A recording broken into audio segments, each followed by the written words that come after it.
So it's time to dip back to one of my favorite decades of Marvel Comics. And it's time to talk about Marvel in the 90s.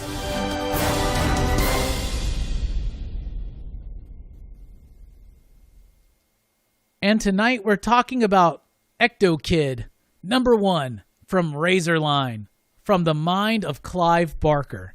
So back in the day, for some reason, Clive Barker decided to create a superhero Marvel non-cinematic universe. And it was a line of 4 books. It didn't last very long, 93 to 94. But I remember these, and today we're revisiting Ectokid #1. Ectokid was one I remember liking as a child, so we wanted to check it out. So it starts off with the main character. And the main character's name is... I have to look it up because I don't remember it.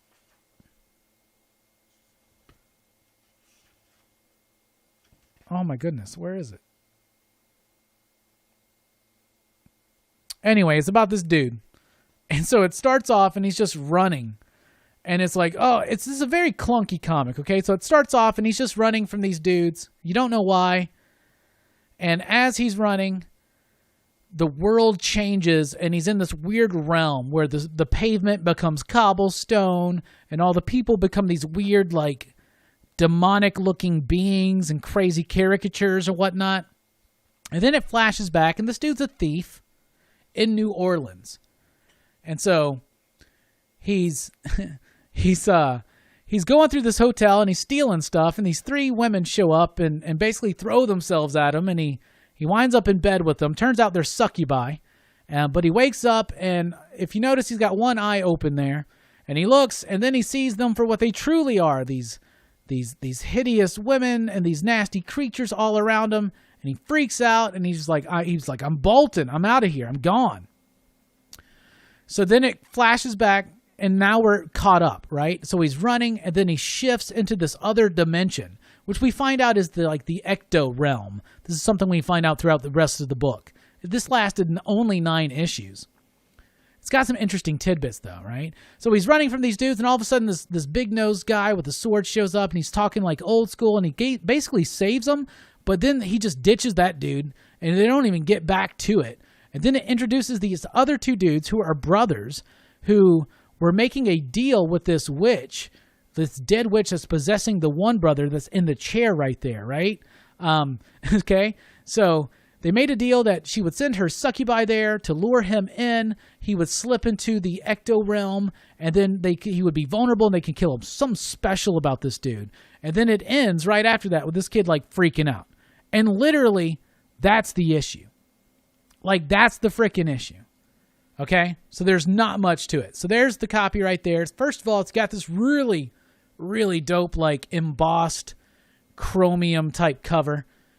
And it has a Meteor Man ad right there. So first of all, this book is written by, it's character created by Clive Barker, but this book is written by James Robinson. It's got artwork by Steve Skroce. And the artwork's a bit clunky. It's not the best. And in fact, it actually overutilizes too much space and big one-page spreads. The story is only like 18 or 19 pages. There's a lot of one-page, one panel, like one-page, offs right there.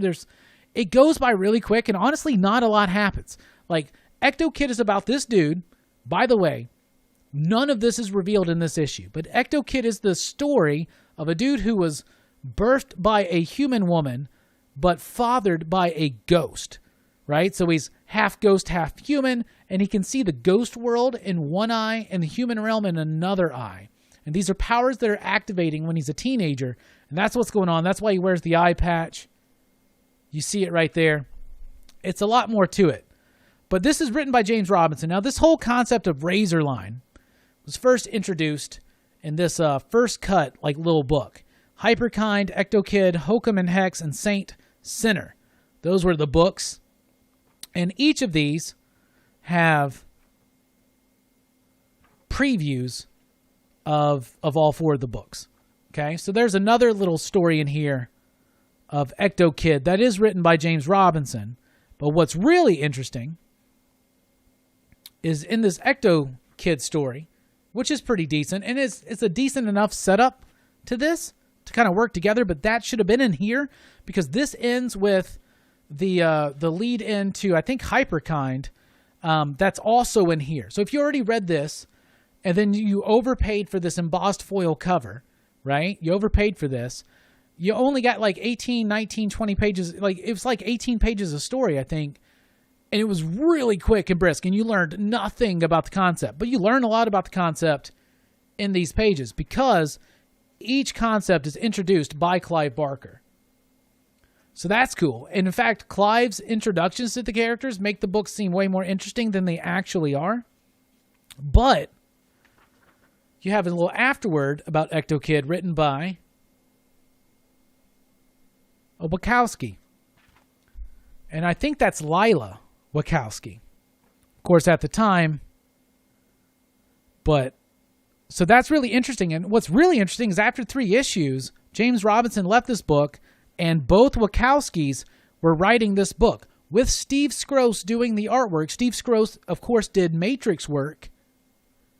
So a lot, and you see some of the styling that you'll eventually see in things like The Matrix. Like in this one character in particular.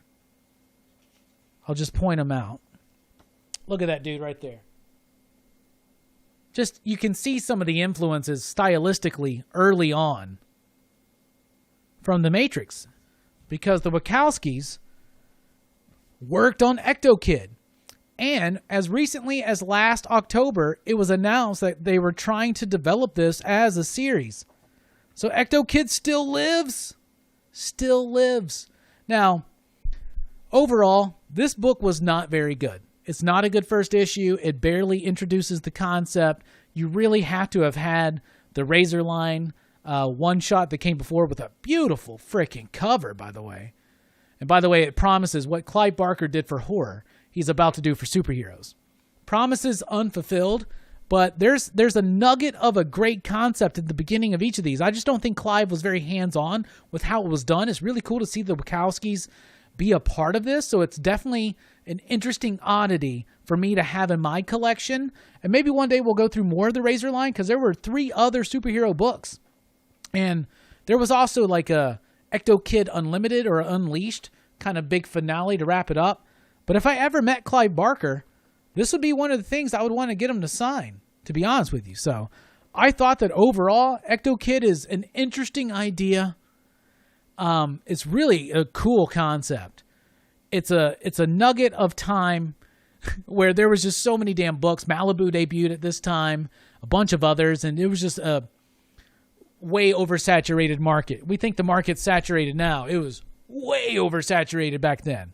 And it was ridiculous, but I have fun revisiting it, and I actually want to finish out the run now. I think I only have like the first 3, but now I want to actually finish out the run and see what the Wachowskis do.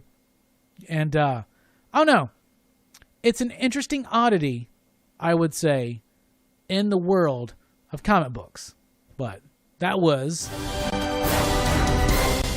Marvel in the 90s.